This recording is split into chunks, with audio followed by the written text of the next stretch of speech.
যে খবরে চোখ রাখবো, পুরুলিয়া শহরে অজ্ঞাত পরিচয় এক মহিলার বিবস্ত্র দেহ উদ্ধার হলো। পুরুলিয়া পৌরসভার 21 নম্বর ওয়ার্ডের গোশালায় সকালে মহিলার দেহ উদ্ধার হয়। একটি প্রাইমারি স্কুলের পাশে ঘেরা জায়গায় দেহ পড়ে থাকতে দেখা যায়। ঘটনার তদন্তে নেমেছে পুলিশ।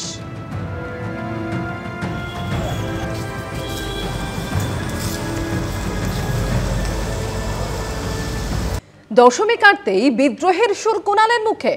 কুণালের পোস্ট এবং বক্তব্য ঘিরে জোর জল্পনা তৈরি হয়েছে বঙ্গ রাজনীতিতে।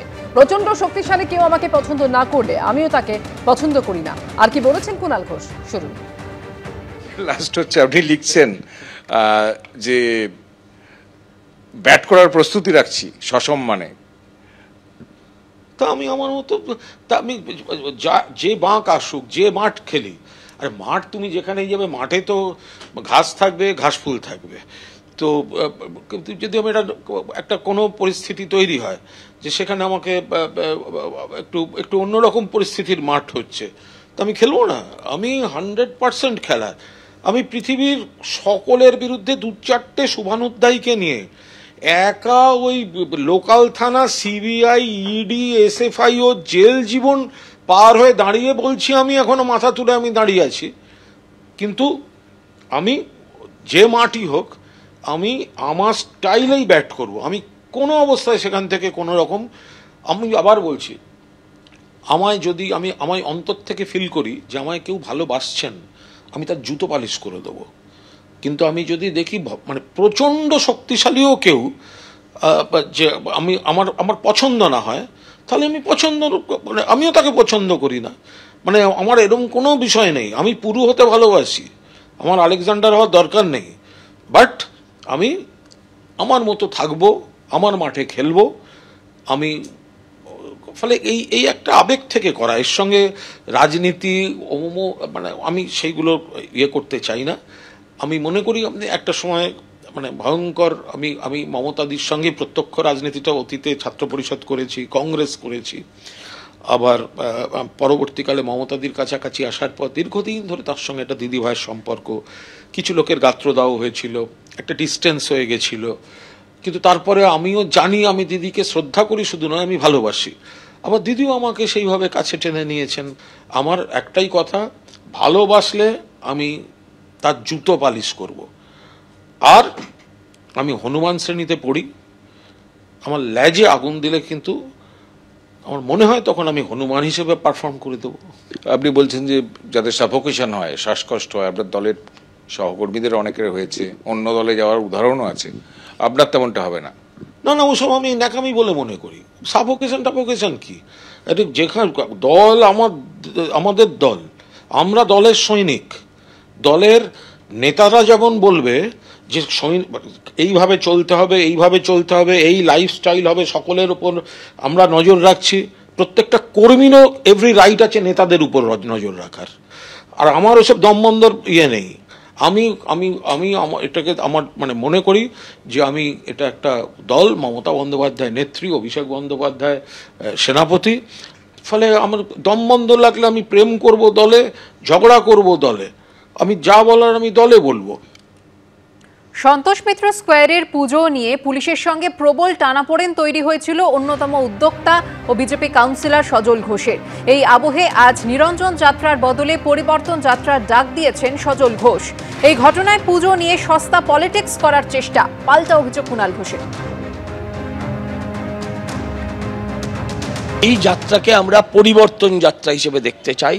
মানুষের যে দৈনন্দিন জীবনযাত্রা তার পরিবর্তন আসুক। এই বিসর্জন যাত্রার মধ্যে দিয়ে এই সমাজের পরিবর্তন আসুক। যেভাবে অসুর রাজ চলছে এখন, ভ্যারাইটি টাইপ অফ অসুর, চাকরি খেকো অসুর, ধর্ষণকারী অসুর, বালি খেকো অসুর, কয়লা খেকো খোকা অসুর, এরম বিভিন্ন অসুর, তোলাবাজ অসুর, হ্যাঁ, বিভিন্ন অসুর সমাজের বিভিন্ন জায়গায় ঘুরে বেড়াচ্ছে। হ্যাঁ, এই অসুর রাজ বন্ধ। আমরা বিসর্জন যাত্রায় তাদেরকে সামিল করতে চাই। আমরা তাদেরকে আহ্বান জানিয়েছি, তাদের প্রার্থনা করেছি যাদেরকে পুলিশ ঘুরিয়েছে।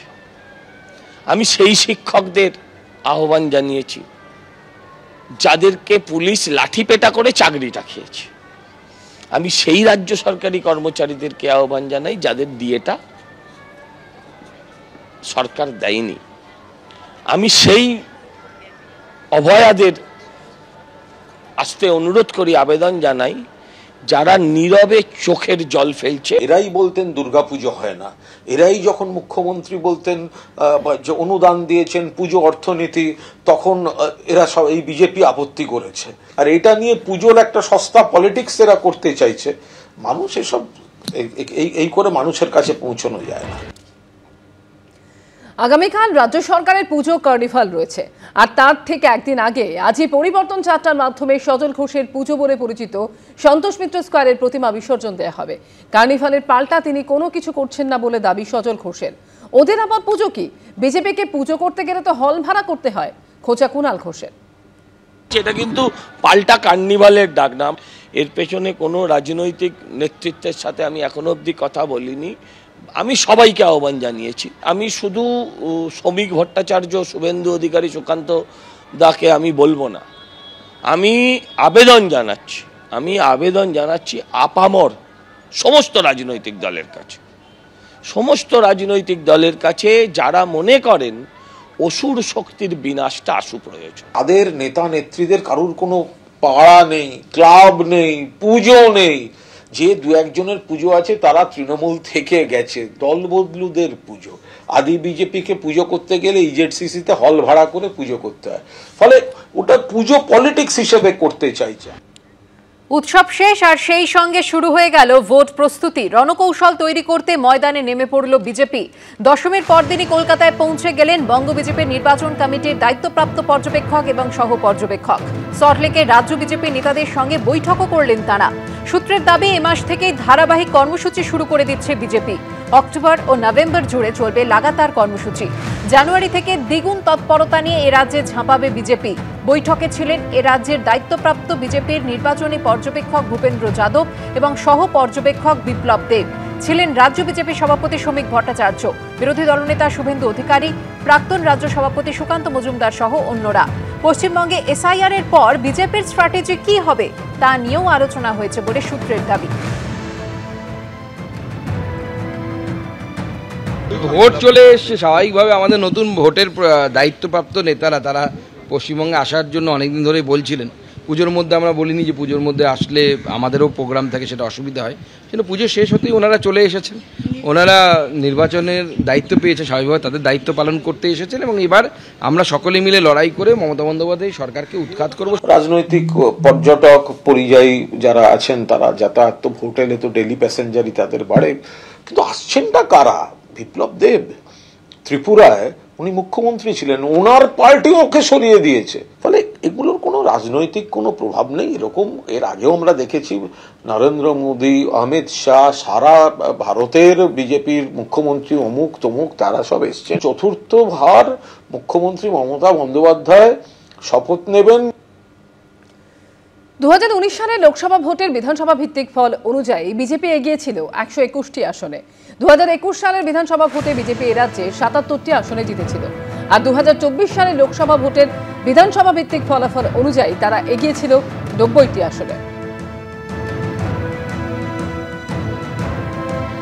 তৃণমূলের রেসপেক্টে যদি আমরা নিরিখে যদি আমরা ভাবি, তাহলে কিন্তু বিজেপি এই মুহূর্তে অনেক পিছনে পড়ে আছে, এবং শুধু কিছু পর্যবেক্ষক আসলে তো হবে না। তাদের যে অবস্থা, সেখানে অনেকগুলো গ্রুপ, দলের মধ্যে গ্রুপের মধ্যে গ্রুপ, এইরকম একটা পরিস্থিতিতে পর্যবেক্ষকের দায়িত্ব বিরাট। মানে তারা এই গ্রুপগুলোকে, রাজ্য সভাপতিকে নেতৃত্ব নিয়ে কতখানি তারা 26-এর ইলেকশনের জন্য দলকে প্রস্তুত করতে পারবেন সেটা সময় বলবে। বিজেপির ক্ষেত্রে যেহেতু প্রচারের চেয়েও বেশি হচ্ছে তাদের দলের যে সাংগঠনিক যে কার্যকলাপ সেই জায়গাটা, সুতরাং পুজো মিটে যাওয়ার পরই নতুন উদ্যমে এই রাজনৈতিক যে কার্যকলাপ তারা শুরু করবেন, এটা অত্যন্ত স্বাভাবিক। আমার মনে হয় পশ্চিমবঙ্গের অন্যান্য রাজনৈতিক দলও একইভাবে সামনের দিকে নির্বাচনমুখী একটা রাজনীতির যে জায়গা, এই যে পুজো মিটলো, হয়তো সামনে লক্ষ্মী পুজো বা কালী পুজোর পর আরও জোর কদমে তারা এগিয়ে চলবে।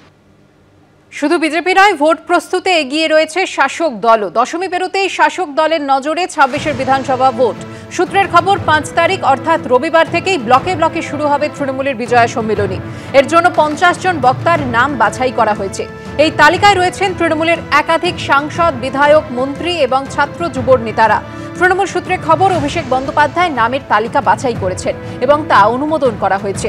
এই নেতারা বিজয়া সম্মিলনীর অনুষ্ঠানে যোগ দেবেন, বিভিন্ন প্রান্তে যাবেন এবং সাধারণ মানুষের সঙ্গে কথা বলবেন। পাল্টা তৃণমূলের কর্মসূচি নিয়ে কটাক্ষ ছড়ে দিয়েছে বিজেপি।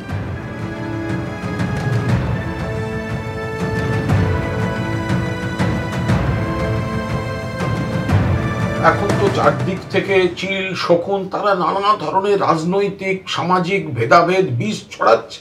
সামনে নির্বাচনও আছে, ফলে আমাদের পাড়ায় পাড়ায় বিজয়া সম্মেলনী আগেও হয়ে এসছে, এবারও হবে, এবং এটা আমরা একটা নির্দিষ্ট কর্মসূচির মতোই যেগুলি সামাজিকভাবে হয়, তো সেগুলোই আরো সুন্দর করে মানুষের কাছে নিয়ে যাওয়া, একটু ভালো করে বুঝিয়ে দেয়া যে এখানে কত ভালো সামাজিক উন্নয়ন কর্মযজ্ঞ হচ্ছে এবং অতীতের থেকে আমরা ভালো আছি, অন্য রাজ্যের থেকে আমরা ভালো আছি। অভিষেক বন্দ্যোপাধ্যায় বা তৃণমূল কংগ্রেস তারা বিজেপিকে নকল করার চেষ্টা করছে, বিজেপিকে অনুসরণ করার চেষ্টা করছে।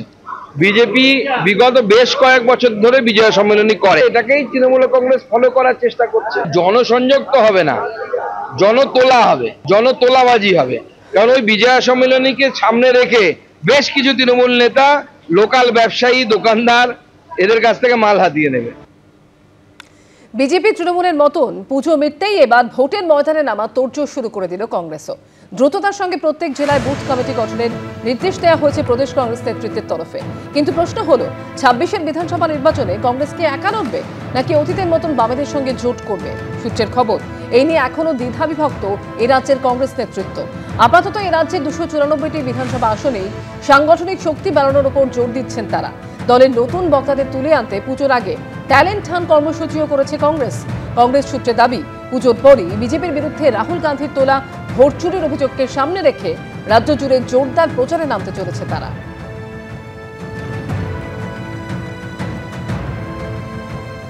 फिर से कांग्रेस का राज हो सकता है। देखिए,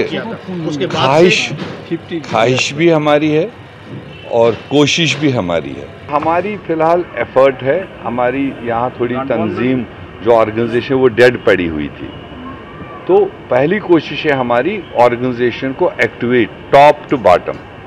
हम इस वक्त स्टेट को लेकर, डिस्ट्रिक्ट को लेकर, ब्लॉक को लेकर, मंडल को लेकर और बूथ तक हम अपनी ऑर्गेनाइजेशन को অক্সিজেন দে রহে। 2021-এর বিধানসভা ভোটে একটিও আসনে জেতেনি কংগ্রেস। তবে তারপর উপনির্বাচনে সাগরদিঘি বিধানসভা কেন্দ্রে জিতেছিলেন বাম সমর্থিত কংগ্রেস প্রার্থী। 2024-এর লোকসভা ভোটে মালদা দক্ষিণ আসনটি ধরে রাখে কংগ্রেস। লোকসভা ভোটের ফলের নিরিখে এ রাজ্যে 12টি বিধানসভা আসনে এগিয়ে ছিল কংগ্রেস।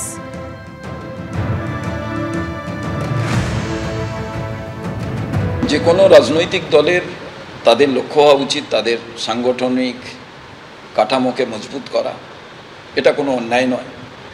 কিন্তু আমি একটা কথা বলি, গণতান্ত্রিক ব্যবস্থায় একজন সাধারণ মানুষ তিনি তার মতো ভোট দিতে যাবেন, তার মতো গণতান্ত্রিক যে ব্যবস্থায় তার রস গন্ধ তিনি উপভোগ করবেন, এটাই তো স্বাভাবিক। যদিও কংগ্রেসের কর্মসূচিকে গুরুত্ব দিতে নারাজ তৃণমূল কংগ্রেস। যাদের সংগঠন নেই, এলাকা নেই, তো ফলে তারা নিশ্চয়ই থাকতে পারেন, পুজোয় থাকতে কারোর কোনো ইয়ে নেই। কিন্তু পুজোটাকে, বাংলার পুজোকে পরিকাঠামোর দিক থেকে আরো চাঙ্গা করছেন কে? সবাই জানেন, মমতা বন্দ্যোপাধ্যায় সরকার।